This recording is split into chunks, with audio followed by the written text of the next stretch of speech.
ओम शांति। 25 अक्टूबर 2024 के ईश्वरीय महावाक्य। पहले एक नज़र मुरली के मुख्य पॉइंट पर। बाबा ने कहा, अभी तो बहुत हाहाकार है। कहाँ अकाल पड़ रहा है, कहाँ लड़ाई चल रही है, कहाँ भूकंप होते हैं, हजारों मरते हैं। मौत तो होना ही है। बाप जानते हैं। अब मैं जाता हूँ, फिर सारे विश्व में जय जयकार हो जाएगी। मैं भारत में ही जाऊँगा। सारे विश्व में भारत जैसे गाँव है। बेसमझ और समझदारों का फर्क देखो। कहाँ समझदार स्वर्ग में राज्य करते थे। उनको कहा ही जाता है सचखंड, हेवन। इस रावण राज्य पति दुनिया में आज अपरम अपार दुख है। कल फिर अपरम अपार सुख होंगे। हम योग बल से अथाह सुख वाली दुनिया स्थापन कर रहे हैं। यह राजयोग है ना। और फिर बाबा ने कहा, आत्माओं को योग लगाना है परमात्मा बाप के साथ, जिससे ही बहुत समय अलग रहे हैं। पुरुषोत्तम संगम युग है। हम नई दुनिया में जाने वाले हैं। यह याद रहे तो भी तुमको बाप की याद रहेगी। याद के लिए बाप अनेक उपाय बताते हैं। बाप भी है, टीचर भी है, सतगुरु भी है। तीनों रूप में याद करो। माया बड़ी दुस्तर है। घड़ी घड़ी तुमको भुलाएगी और देह अभिमानी बना देगी। इसलिए जितना हो सके याद करते रहो। उठते बैठते चलते फिरते देह के बदले अपने को देही समझो। यह है मेहनत। इस समय सब धर्मों के झार वृद्धि को पा चुके हैं। यह बेहद का बड़ा झार है। यह सब धर्म फिर नहीं रहेंगे। अभी सारा झार खड़ा है, बाकी फाउंडेशन है नहीं। और फिर लास्ट में बाबा ने कहा, तुम बच्चे समझ गए हो, 4 युग है। यह है लिप युग। इनको मिड गेट कहा जाता है। श्री कृष्ण को भी मिड गेट दिखाते हैं। यह ज्ञान बुद्धि में रहने से खुशी बहुत होती है। बाकी थोड़ा टाइम है। रात को सोते समय ऐसे ऐसे सिमरन करो तो भी खुशी रहेगी। हम यह बन रहे हैं। नाटक पूरा हो तब तक सब एक्टर्स यहाँ होने हैं। जब तक बाप यहाँ है। जब वहाँ बिल्कुल खाली हो जाएंगे तब तो सिर्फ बाबा की बारात जाएगी। और अब सुनते हैं महावाक्यों को विस्तार से। मुरली का सार है, मीठे बच्चे, बाप की एक नज़र मिलने से सारे विश्व के मनुष्य मात्र निहाल हो जाते हैं। इसलिए कहा जाता है नज़र से निहाल। प्रश्न है, तुम बच्चों की दिल में खुशी के नगारे बजने चाहिए, क्यों? उत्तर है, क्योंकि तुम जानते हो बाबा आया है सबको साथ ले जाने। अब हम अपने बाप के साथ घर जाएंगे। हाहाकार के बाद जय जयकार होने वाली है। बाप की एक नज़र से सारे विश्व को मुक्ति, जीवन मुक्ति का वर्षा मिलने वाला है। सारी विश्व निहाल हो जाएगी। ओम शांति। रूहानी शिव बाबा बैठ अपने रूहानी बच्चों को समझाते हैं। यह तो जानते हो कि तीसरा नेत्र भी होता है। बाप जानते हैं सारी दुनिया की जो भी आत्माएं हैं सबको मैं वर्षा देने आया हूँ। बाप की दिल में तो वर्षा ही याद होगा। लौकिक बाप की भी दिल में वर्षा ही याद होगा। बच्चों को वर्षा देंगे। बच्चा नहीं होता है तो मूझते हैं, किसको दे, फिर एडॉप्ट कर लेते हैं। यहाँ तो बाप बैठे हैं। इनकी तो सारे दुनिया की जो भी आत्माएं हैं सब तरफ नज़र जाती है। जानते हैं सबको मुझे वर्षा देना है। भल बैठे यहाँ है, परंतु नज़र सारे विश्व पर और सारे विश्व के मनुष्य मात्र पर है, क्योंकि सारे विश्व को ही निहाल करना होता है। बाप समझाते हैं, यह है पुरुषोत्तम संगम युग। तुम जानते हो बाबा आया हुआ है सबको शांति धाम सुख धाम ले जाने। सब निहाल हो जाने वाले हैं। ड्रामा के प्लान अनुसार कलप कलप निहाल हो जाएंगे। बाप सब बच्चों को याद करते हैं। नज़र तो जाती है ना। सब नहीं पढ़ेंगे। ड्रामा प्लान अनुसार सबको वापस जाना है, क्योंकि नाटक पूरा होता है। थोड़ा आगे चलेंगे तो खुद भी समझ जाएंगे। अब विनाश होता है, अब नई दुनिया की स्थापना होनी है, क्योंकि आत्मा तो फिर भी चैतन्य है ना, तो बुद्धि में आ जाएगा बाप आया हुआ है। पैराडाइज स्थापन होगा और हम शांति धाम में चले जाएंगे। सबकी गति होगी ना, बाकी तुम्हारी सद्गति होगी। अभी बाबा आया हुआ है, हम स्वर्ग में जाएंगे। जय जयकार हो जाएगी। अभी तो बहुत हाहाकार है। कहाँ अकाल पड़ रहा है, कहाँ लड़ाई चल रही है, कहाँ भूकंप होते हैं, हजारों मरते रहते हैं। मौत तो होनी ही है। सतयुग में यह बातें होती नहीं। बाप जानते हैं अब मैं जाता हूँ, फिर सारे विश्व में जय जयकार हो जाएगी। मैं भारत में ही जाऊँगा। सारे विश्व में भारत जैसे गांव है। बाबा के लिए तो गांव ठहरा, बहुत थोड़े मनुष्य होंगे। सतयुग में सारी विश्व जैसे एक छोटा गांव था। अभी तो कितनी वृद्धि हो गई है। बाप की बुद्धि में तो सब है ना। अब इन शरीर द्वारा बच्चों को समझा रहे हैं। तुम्हारा पुरुषार्थ वही चलता है जो कल्प कल्प चलता है। बाप भी कल्प वृक्ष का बीज रूप है। यह है कारपोरियल झार। ऊपर में है इन कारपोरियल झार। तुम जानते हो यह कैसे बना हुआ है। यह समझ और कोई मनुष्य में नहीं है। बेसमझ और समझदारों का फर्क देखो। कहाँ समझदार स्वर्ग में राज्य करते थे, उनको कहा ही जाता है सचखंड, हेवन। अभी तुम बच्चों को अंदर में बड़ी खुशी होनी चाहिए। बाबा आया हुआ है। यह पुरानी दुनिया को जरूर बदलेगी। जितना जितना जो पुरुषार्थ करेंगे उतना पद पाएंगे। बाप तो पढ़ा रहे हैं। यह तुम्हारी स्कूल तो बहुत वृद्धि को पाती रहेगी। बहुत हो जाएंगे। सबका स्कूल इकट्ठा थोड़े ही होगा। इतने रहेंगे कहाँ। तुम बच्चों को याद है अभी हम जाते हैं सुख धाम। जैसे कोई भी विलायत में जाते हैं तो 8-10 वर्ष जाकर रहते हैं ना, फिर आते हैं भारत में।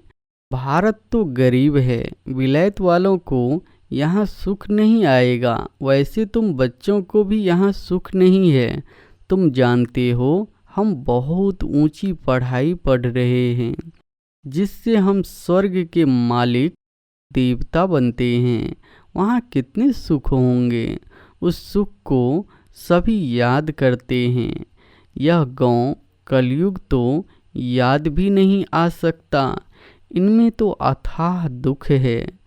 इस रावण राज्य पति दुनिया में आज अपरम अपार दुख है। कल फिर अपरम अपार सुख होंगे। हम योग बल से अथाह सुख वाली दुनिया स्थापन कर रहे हैं। यह राजयोग है ना। बाप खुद कहते हैं मैं तुमको राजाओं का राजा बनाता हूँ, तो ऐसा बनाने वाले टीचर को याद करना चाहिए ना। टीचर बिगर बैरिस्टर इंजीनियर आदि थोड़े ही बन सकते हैं। यह फिर है नई बात। आत्माओं को योग लगाना है परमात्मा बाप के साथ, जिससे ही बहुत समय लग रहे हैं। बहुकाल क्या, वह भी बाप आपे ही समझाते रहते हैं। मनुष्य तो लाखों वर्ष आयु कह देते हैं, बाप कहते हैं नहीं, यह तो हर 5,000 वर्ष बाद तुम जो पहले पहले बिछड़े हुए हो वही आकर बाप से मिलते हो। तुमको ही पुरुषार्थ करना है। मीठे मीठे बच्चों को कोई तकलीफ नहीं देते हैं, सिर्फ कहते हैं अपने को आत्मा समझो। जीव आत्मा है ना, आत्मा अविनाशी है, जीव विनाशी है। आत्मा एक शरीर छोड़ दूसरा लेती है। आत्मा कभी पुरानी नहीं होती है। वंडर है ना, पढ़ाने वाला भी वंडरफुल, पढ़ाई भी वंडरफुल है। किसको भी याद नहीं, भूल जाती है। आगे जन्म में क्या पढ़ते थे किसको याद है क्या। इस जन्म में तुम पढ़ते हो, रिजल्ट नई दुनिया में मिलती है।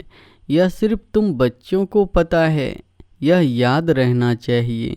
अभी यह पुरुषोत्तम संगम युग है, हम नई दुनिया में जाने वाले हैं। यह याद रहे तो भी तुमको बाप की याद रहेगी। याद के लिए बाप अनेक उपाय बताते हैं। बाप भी है, टीचर भी है, सतगुरु भी है। तीनों रूप में याद करो। कितनी युक्तियाँ दे रहे हैं याद करने की, परंतु माया भुला देती है। बाप जो नई दुनिया स्थापन करते हैं, बाप ने ही बताया है यह पुरुषोत्तम संगम युग है। यह याद करो, फिर भी याद क्यों नहीं कर सकते हो। युक्तियाँ बतलाते हैं याद की, फिर साथ साथ कहते भी है माया बड़ी दुस्तर है, घड़ी घड़ी तुमको भुलाएगी और देह अभिमानी बना देगी। इसलिए जितना हो सके याद करते रहो। उठते बैठते चलते फिरते देह के बदले अपने को देही समझो। यह है मेहनत। नॉलेज तो बहुत सहज है, सब बच्चे कहते हैं याद ठहरती नहीं। तुम बाप को याद करते हो, माया फिर अपनी तरफ खींच लेती है। इस पर ही यह खेल बना हुआ है। तुम भी समझते हो हमारा बुद्धि योग जो बाप के साथ और पढ़ाई की सब्जेक्ट में होना चाहिए वह नहीं है, भूल जाते हैं। परंतु तुम्हें भूलना नहीं चाहिए। वास्तव में इन चित्रों की भी दरकार नहीं है, परंतु पढ़ाने समय कुछ तो आगे चाहिए ना। कितने चित्र बनते रहते हैं। पांडव गवर्नमेंट के प्लान देखो कैसे हैं, उस गवर्नमेंट के भी प्लान है। तुम समझते हो नई दुनिया में सिर्फ भारत ही था, बहुत छोटा था। सारा भारत विश्व का मालिक था। एवरीथिंग न्यू होती है। दुनिया तो एक ही है, एक्टर्स भी वही है। चक्र फिरता जाता है। तुम गिनती करेंगे, इतने सेकंड, इतने घंटे, दिन, वर्ष पूरे हुए, फिर चक्र फिरता रहेगा। आजकल करते करते 5,000 वर्ष पूरे हो गए हैं। सब सीन सीनरी खेल पान होते आते हैं। कितना बड़ा बेहद का झाड़ है। झाड़ के पत्ते तो गिन नहीं सकते हैं। यह झाड़ है, इनका फाउंडेशन देवी देवता धर्म है। फिर यह 3 ट्यूब्स धर्म मुख्य निकले हुए हैं। बाकी झाड़ के पत्ते तो कितने ढेर है, कोई की ताकत नहीं जो गिनती कर सके। इस समय सब धर्मों के झाड़ वृद्धि को पा चुके हैं। यह बेहद का बड़ा झाड़ है। यह सब धर्म फिर नहीं रहेंगे। अभी सारा झाड़ खड़ा है, बाकी फाउंडेशन है नहीं। बनेन ट्री का मिसाल बिल्कुल एक्यूरेट है। यह एक ही वंडरफुल झाड़ है। बाप ने दृष्टांत भी ड्रामा में यह रखा है समझाने के लिए। फाउंडेशन है नहीं तो यह समझ की बात है। बाप ने तुमको कितना समझदार बनाया है। अभी देवता धर्म का फाउंडेशन है नहीं, बाकी कुछ निशानियां हैं। आटे में नमक, प्रायः यह निशानियां बाकी रही है, तो बच्चों की बुद्धि में यह सारा ज्ञान आना चाहिए। बाप की भी बुद्धि में नॉलेज है ना, तुमको भी सारा नॉलेज दे, आप समान बना रहे हैं। बाप बीज रूप है और यह उल्टा झार है। यह बड़ा बेहद का ड्रामा है। अभी तुम्हारी बुद्धि ऊपर चली गई है। तुमने बाप को और रचना को जान लिया है। भल शास्त्रों में है, ऋषि मुनि कैसे जानेंगे। एक भी जानता हो तो परंपरा चले, दरकार ही नहीं। जबकि सदगति हो जाती है, बीच में कोई भी वापस नहीं जा सकता। नाटक पूरा हो तब तक सब एक्टर्स यहाँ होने हैं। जब तक बाप यहाँ है, जब वहाँ बिल्कुल खाली हो जाएंगे तब तो शिव बाबा की बारात जाएगी। पहले से तो नहीं जाकर बैठेंगे, तो बाप सारी नॉलेज बैठ देते हैं। यह वर्ल्ड का चक्र कैसे रिपीट होता है। सतयुग, त्रेता, द्वापर, कलयुग, फिर संगम होता है। गायन है, परंतु संगम युग कब होता है यह किसको भी पता नहीं है। तुम बच्चे समझ गए हो, 4 युग है।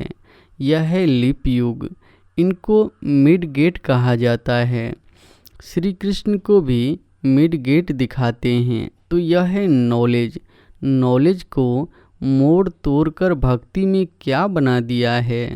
ज्ञान का सारा सूत मुझा हुआ है। उनको समझाने वाला तो एक ही बाप है।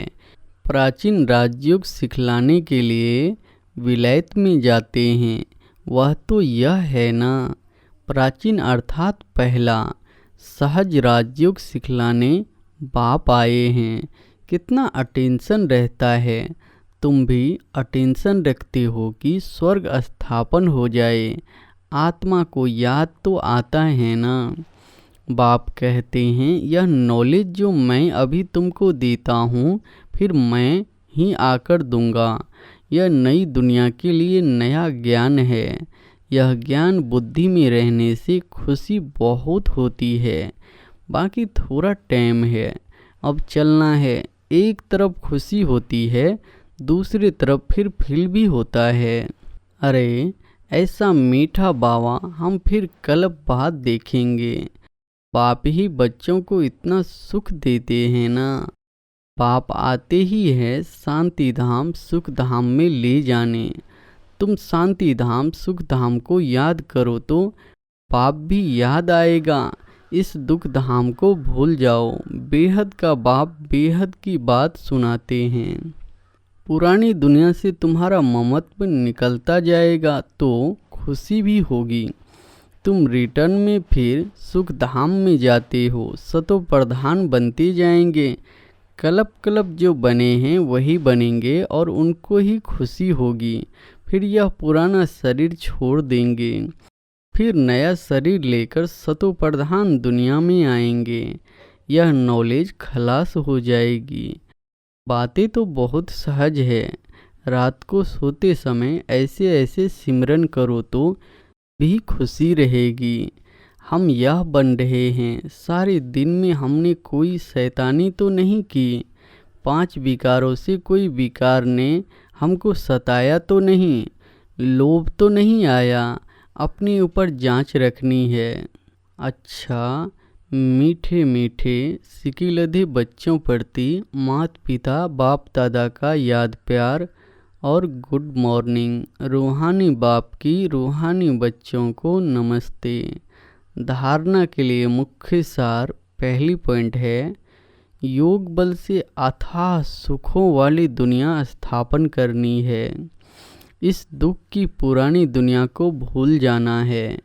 खुशी रहे कि हम सचखंड के मालिक बन रहे हैं।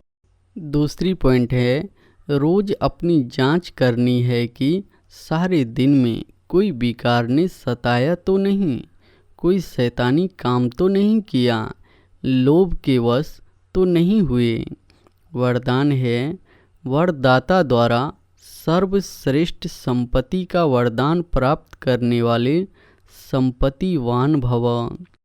वरदाता द्वारा सर्वश्रेष्ठ संपत्ति का वरदान प्राप्त करने वाले संपत्तिवान भव। किसी के पास अगर सिर्फ स्थूल संपत्ति है तो भी सदा संतुष्ट नहीं रह सकती। स्थूल संपत्ति के साथ अगर सर्व गुणों की संपत्ति, सर्व शक्तियों की संपत्ति और ज्ञान की श्रेष्ठ संपत्ति नहीं है तो संतुष्ट सदा नहीं रह सकती। आप सबके पास तो यह सब श्रेष्ठ संपत्तियां हैं। दुनिया वाले सिर्फ स्थूल संपत्ति वालों को संपत्तिवान समझते हैं, लेकिन वरदाता बाप द्वारा आप बच्चों को सर्वश्रेष्ठ संपत्तिवान भव का वरदान मिला हुआ है। स्लोगन है, सच्ची साधना द्वारा हाय हाय को वाह वाह में परिवर्तन कर दो। सच्ची साधना द्वारा हाय हाय को वाह वाह में परिवर्तन कर दो।